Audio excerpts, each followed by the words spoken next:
Maroc l'a adopté, si on peut dire. Nous avons avec nous le président du Parlement de la CEDEAO, donc la communauté économique des États d'Afrique de l'Ouest, Monsieur Moustapha Cissé Lo. Merci. Excellence, Monsieur le chef du gouvernement du Maroc, Mesdames et Messieurs les ministres, Messieurs les membres du corps diplomatique accrédité au Maroc, Monsieur le Wali, distinguées autorités du pouvoir local, Monsieur le Président de la Chambre de commerce de Meknès, Fès-Meknès, je veux bien dire, je connais bien la région pour avoir séjourné à Ifrane et un peu partout. Monsieur le Président de la Chambre de commerce de Paris, Monsieur le Président de la CPCCAF, notre organisation commune, Monsieur le Président des chambres de commerce et de métiers, je suis heureux chaque fois que je foule ce beau pays, ce royaume du Maroc qui nous a instruits sur beaucoup de domaines, que nous aimons tant. J'ai connu le Maroc depuis 45 ans pour avoir pratiqué beaucoup de choses avec ce peuple merveilleux, ce peuple accueillant, ce peuple compétent, dirigé par Sa Majesté le roi Mohamed VI. Que Dieu le garde le plus longtemps possible. Je suis venu à la tête d'une importante délégation parce que je voudrais vous faire comprendre que je suis depuis 14 ans dans cette organisation en tant que président de la Chambre de commerce de Diourbel, une région importante du Sénégal, et depuis membre de l'Union des chambres de commerce, d'industrie, d'agriculture du Sénégal. Nous avions organisé l'année dernière cette importante manifestation et je suis accompagné par plusieurs présidents de chambres de commerce parce que le président de notre réseau est empêché et m'a demandé de venir conduire la délégation et représenter l'ensemble du secteur privé du Sénégal. J'ai quitté Abuja il y a 2 jours, je suis très fatigué. Mais je voudrais tout simplement, moi, parler dans un autre sens en tant que militant de l'intégration africaine, conduisant aussi une importante institution supranationale qui a pris de l'envol.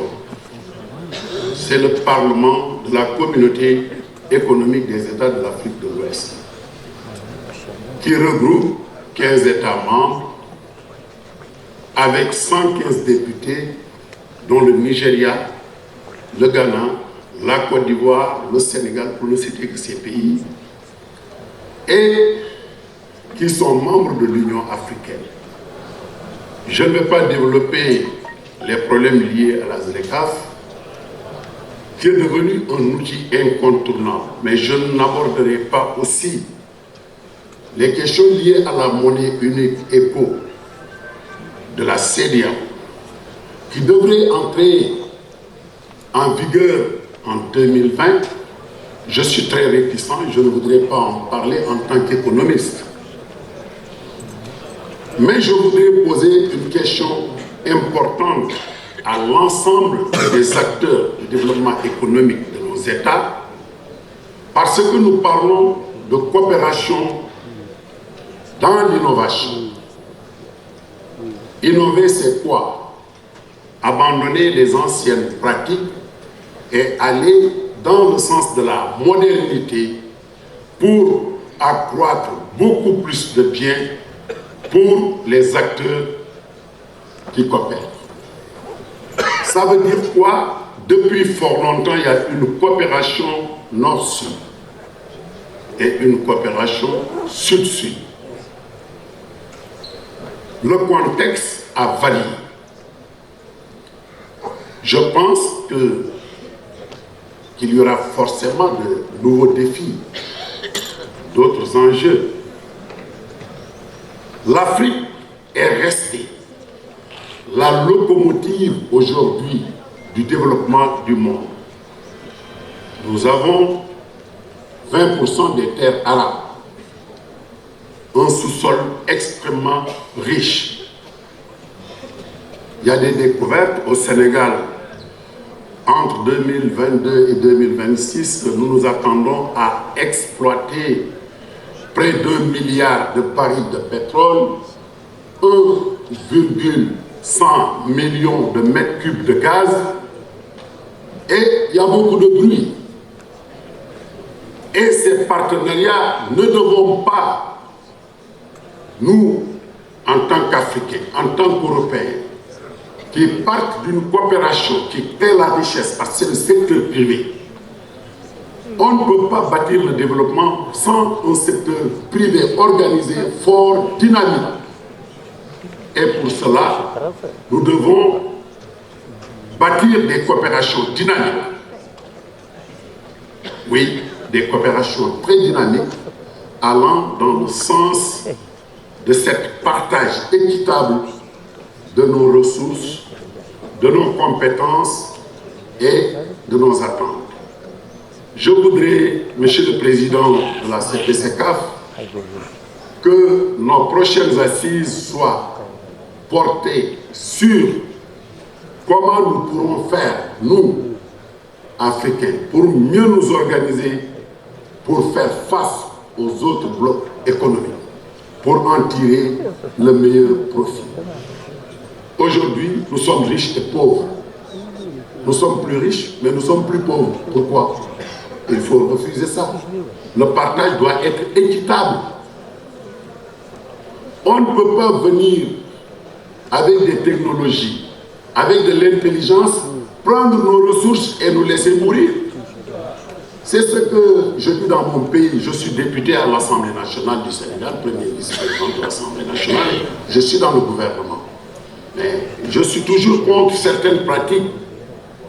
Parce que si on gouverne, on doit gouverner dans la transparence, dans l'équité, dans l'intérêt des populations. Je voudrais vous dire que j'aime le Maroc. Je pense que le Maroc, c'est mon pays, ce n'est pas le deuxième pays. Je compte beaucoup d'amis, je profite de l'occasion, monsieur le chef du gouvernement, pour saluer mon très cher ami, le président Al-Maliki. Je ne peux pas ne pas parler de ces parlementaires, grands parlementaires que je respecte, qui aiment l'Afrique, qui aiment le monde. Donc, chaque fois que je viens ici, vraiment, je suis content. Je m'exprime comme je veux parce que je n'ai pas préparé de discours, parce que je suis trop fatigué et cette semaine, j'ai fait beaucoup de discours. Un mois, je suis 3 fois arrivé au Maroc. J'ai quitté le Maroc il y a 2 semaines à Marrakech, j'étais à Kenitra, et bientôt je vais terminer mon mandat parce que je termine mon mandat à la tête du Parlement le 3 février et mon mandat n'est pas renouvelable. Même si c'était renouvelable, je suis fatigué, épuisé. Et j'ai demandé à mon frère et ami le président Macky Sall vraiment de quitter moi dans 2 ans les parlements et me consacrer exclusivement au secteur privé. J'aimerais bien vous dire que je suis content. Et au nom de tous mes collègues, surtout du Sénégal, mais de l'Afrique, je remercie les organisateurs de ce beau panel et qui sera enrichissant pour nous tous. Je vous remercie de votre aimante attention.